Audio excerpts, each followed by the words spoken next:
sa ating balitang regional, mga kasernation update po tayo dahil umakyat na sa 4 ang patay. Habang 22 naman ang sugatan sa nangyaring pamamaril sa San Jose National High School sa Tacloban, Cernation kahapon.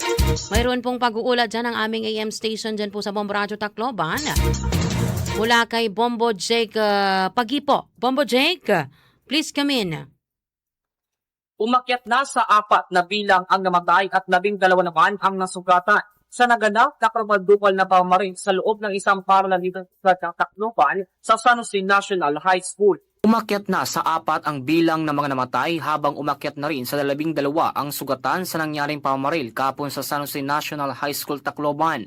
Mapapag-alaman na pagkatapos ng insidente ay inulan ito ng mga pakikiramay sa iba't ibang personalidad para sa mga magulang ng biktima. Nagbigay na rin ng tulong ang lokal na pamunuan ng Tacloban at si Leyte 1st District Representative Romualdez kung saan sasagutin ng mga ito ang bayarin sa ospital at pagpapalibing sa mga nasawing estudyante. Sa ngayon, may mga biktima pa na nandoon sa ospital at nagpapagaling habang iba naman ay nakauwi na. Nakipag-coordinate din ang Department of Education sa DSWD Regional Director para sa sakto na assistance at counseling services para sa mga estudyante at iba pa ng mga apektado ng insidente. Nasa pangalaga naman ng otoridad ang mga suspect na minor de edad sa sangkot sa pamamaril sa San Jose National High School kahapon.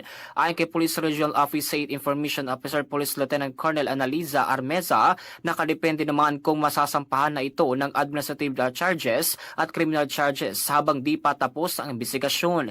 Mapapag-alaman na gumamit ang mga suspect ng isang caliber 38 at 9mm Glock revolver sa pamamaril kung saan na-recover ng mga otoridad ang 40 na basiyo ng bala ng krimen. Ayon pa sa ilang investigasyon, ang baril na mga ginamit ay nakarehistro sa isang active police sa Police Regional Office 8 habang ang isa naman ay nakarehistro sa isang private security guard sa Cebu City. Sa ngayong kinuha na rin sa posisyon ng mga suspitsado ang mga baril na kanilang ginamit sa madugong pamamaril sa loob ng school premises. Nagpatupad na rin ng suspensyon ng klase sa lahat ng mga paralan ngayong araw ng Hunyo 23 dahil sa trauma ng ilang schools under DepEd further notice. Sa ngayon, patuloy pa ang investigasyon ng mga otoridad sa nasabing pangyayari. So as of now po, the concerned personnel is already placed under restrictive custody and she was already terminated from her designation.